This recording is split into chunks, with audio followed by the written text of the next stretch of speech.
Old Hollywood sold flawless faces, but some of those faces were held in place with tape, reshaped with electrolysis, bleached with harsh chemicals, or saved by lights built to hide scars. Jean Harlow's platinum hair came from a chemical routine involving peroxide and bleach. Rita Wortha's hairline was painfully changed before she became the love goddess.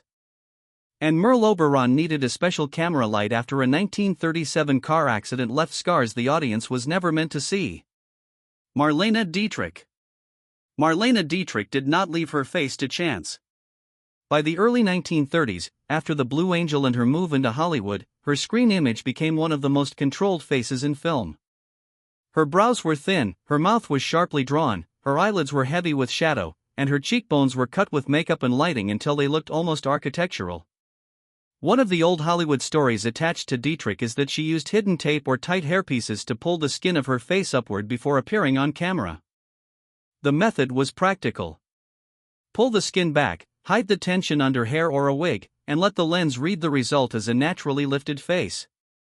Max Factor's own beauty history later described Dietrich's look as heavy smoky eyes, prominent cheekbones, defined lips, and according to Hollywood rumor, wigs sprinkled with real gold dust so the hair would catch the studio lights. Jean Harlow. Jean Harlow's most famous beauty feature was also one of the harshest routines in early Hollywood. MGM sold her as the platinum blonde, and the color became part of her public identity. It was not a warm blonde, and it was not meant to look natural. It was a pale artificial white that photographed sharply in black and white film. Her hairdresser, Alfred Pagano, later described the process in brutal terms. He said Harlow's platinum shade was maintained with peroxide, ammonia, Clorox, and Lux soap flakes. The routine was repeated to keep the color bright enough for the screen. The color became so famous that Howard Hughes's 1931 film Platinum Blonde helped attach the phrase to Harlow's image. The title was originally changed to capitalize on her hair, and the studio publicity machine turned the shade into a national beauty obsession. Rita Worth. Rita Wortha's beauty was not simply discovered by Hollywood. It was rebuilt by Hollywood. She was born Margarita Carmen Canino in Brooklyn in 1918. Her father, Eduardo Canino, was a Spanish dancer, and in her earliest screen appearances, she was often presented through an exotic dancer image, not the polished American glamour figure Columbia Pictures later wanted. The transformation came through Edward Judson, the older promoter who became her first husband, and through Columbia's studio machinery. Her name changed from Margarita Canino to Rita Worth. Her dark hair became red. Her styling became softer, brighter, and more marketable for American audiences. The most painful part was her hairline. Worth reportedly went through electrolysis to raise it, making her forehead appear higher and her face longer on camera. Joan Crawford. Joan Crawford treated beauty like a daily system. She was already one of MGM's major stars by the 1930s, and her face became more severe as her career developed. Stronger brows, heavier mouth, sharper cheekbones, and a cleaner, more controlled screen image. One of Crawford's best-known routines was cold water. Later, beauty accounts repeated that she splashed her face with cold or ice water 25 times after cleansing. The point was to tighten the look of the skin before creams and makeup went on. The stranger detail came from her own 1971 book, My Way of Life. In a section on facial masks, Crawford advised placing pads soaked in witch hazel or boric acid over the eyelids while the mask worked. The routine was structured like a weekly treatment. Steam the face, apply the mask, place the soaked pads on the eyelids, wait 20 minutes, rinse with warm water, then finish with a brisk splash of cold water. Marilyn Monroe. Marilyn Monroe's glow was built in layers. By the 1950s, her face was one of the most photographed in the world, and her makeup had to work under flash bulbs, film lights, magazine shoots, and studio close-ups. A 1959 skin care prescription from dermatologist Erno Laszlo listed a detailed routine for Monroe, including cleansing creams, tinted treatment, powder, and different products for morning, formal occasions, and bedtime. Her beauty was managed like a schedule. Her makeup artist, Alan White-Easter, also helped create the camera version of Monroe's face. Arched brows, carefully shaded eyelids, false lashes, and a mouth built with multiple tones of red. The most repeated backstage detail is the shine. Monroe has long been linked with using Vaseline or heavy creams beneath makeup to create a luminous surface under camera lights. That shine made her skin look soft, reflective, and alive. Greta Garbo. Greta Garbo's most famous beauty feature was not her mouth or hair. It was her eyes. In silent and early sound cinema, her close-ups carried a large part of the performance. The face stayed still, the eyes did the work, and the lighting was arranged to make that stillness readable. One of the beauty tricks attached to Garbo was petroleum jelly on the eyelids. The method was simple. Apply a thin layer before or with shadow, then use dark makeup to create a glossy smoky effect. The trick worked especially well in black and white photography. A matte eyelid could look flat. A slightly reflective eyelid caught the light and made the eye area look deeper on camera. Audrey Hepburn. Audrey Hepburn's famous lashes required close work. Her screen image in the 1950s was sold as light, delicate, and almost effortless. Short fringe, large eyes, clean brows, and a face that looked less painted than many old Hollywood glamour faces. Behind the look was makeup artist Alberto De Rossi. He worked on Hepburn's eye makeup and helped create the Deed style that became part of her permanent image. The most repeated detail is the lash separation. After mascara was applied, De Rossi reportedly used a pin or safety pin to separate the lashes one by one. The point was to avoid clumps and make each lash visible in close-up. That detail mattered because his eyes were central to her screen identity. In Roman Holiday in 1953, Sabrina in 1954, and Breakfast at Tiffany's in 1961. The camera repeatedly returned to that open, separated lash line. Elizabeth Taylor.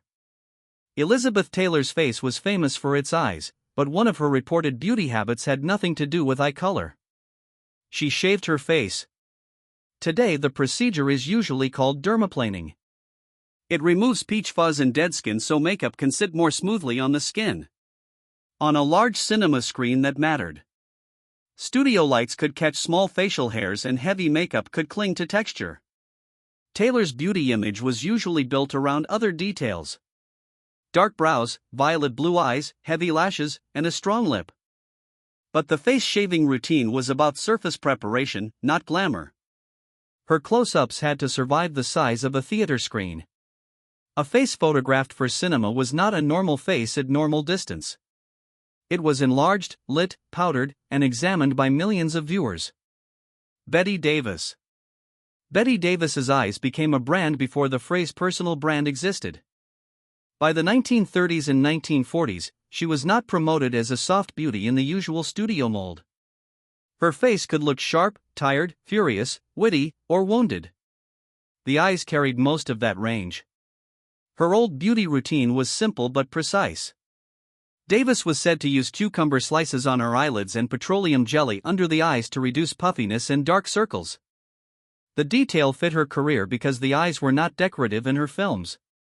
In Of Human Bondage, Jezebel, Now Voyager, and All About Eve, Davis used her stare as part of the performance. In 1981, Kim K released Bette Davis's Eyes. The song reached #1 on the Billboard Hot 100 and introduced Davis's most famous physical feature to a new generation. Katharine Hepburn. Clear's throat, Katharine Hepburn's beauty routine sounded more like a kitchen recipe than a studio treatment. She was linked for years to a homemade exfoliating scrub made with lemon juice and sugar. The mixture was used on the face to keep the complexion clear and smooth. The story matched Hepburn's public image. She was not sold as a fragile glamour doll. She was athletic, direct, sharp-tongued, and resistant to the usual feminine packaging of the studio era. Her appearance was still carefully managed. The cheekbones, short hair, trousers, clean skin, and minimal softness all became part of the Hepburn identity. She looked less decorated than many of her contemporaries, but the look was still controlled. Mae West. Mae West's beauty secret was simpler than her screen image. Her public persona was built from corsets, pale curls, heavy gowns, diamonds, slow delivery, and double meaning lines. She looked completely artificial in the best possible way. Every entrance, gesture, and pause belonged to the act. One beauty tip often attached to West was coconut oil. It was reportedly used on the face and neck as a moisturizer long before coconut oil became a modern beauty trend. The contrast worked because West's image was theatrical, not natural. The body was shaped, the voice was performed, the walk was exaggerated, and the face was framed like a stage mask. West understood presentation early. She had already been arrested in 1927 after her Broadway play, Sex Was Judged Obscene, and she turned scandal into publicity before Hollywood fully knew what to do with her. Sophia Loren. Sophia Loren's most famous beauty ingredient was olive oil. The story followed her for decades. Olive oil in food. Olive oil connected to skin care. Olive oil is part of the Mediterranean image that made her look different from the cooler blondes and porcelain faces of Hollywood. Loren's beauty was sold as warm, physical, and Italian. Her image came through dark brows, heavy eyeliner, full lips, strong bone structure, and a body that studios and photographers framed as openly sensual. The olive oil story gave the public a simple explanation for something that was actually a full cream construction. Hair, makeup, posture, lighting, wardrobe, and nationality were all part of the Loren package. Grace Kelly. Grace Kelly's beauty was built to look untouched. Her Hollywood image was clean, expensive, and controlled. Pale skin, smooth hair, soft lips, and clothes that rarely looked accidental. She was marketed as elegance rather than heat. One of the most repeated Grace Kelly beauty tricks was early contouring with blush. She reportedly used two shades, a darker tone under the cheekbone and a lighter tone on the cheeks. The result shaped the face without making the makeup look obvious. That method fit Kelly's entire screen presence. The work had to disappear. The camera was supposed to see bone structure, not technique. Merle Oberon. Merle Oberon's beauty secret was not a cream. It was a light.